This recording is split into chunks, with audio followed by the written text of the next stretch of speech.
If you want to buy a cryptocurrency, you need USDT or any other stablecoin.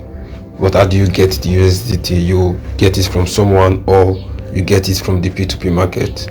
Now this video focuses on how to buy USDT from the p2p marketplace, and I'll show you just how to go about that shortly. The first thing you need to do is click on home in the bybit application, or on the bybit application, click on home, and then you click on more here, and then you click on p2p trading. When it opens, you should see a dialog box that says this, or any kind of warning at all, in terms of you being careful not to be scammed. Alright, so you just click on acknowledge. The next thing to do is ensure that the tab is just on buy.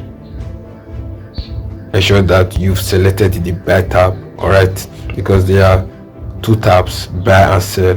So if I click on sell, I'll be on the sell tab. When I click on buy, I'll be on the buy tab. Another thing you should take note of is the currency.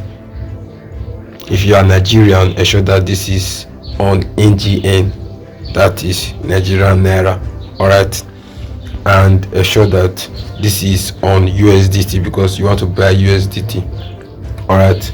USDC is a stable coin as well. If you want to buy USDC and then use USDC to buy a cryptocurrency, it's your choice, but I mostly make use of USDT. Alright, so the next thing to do is fill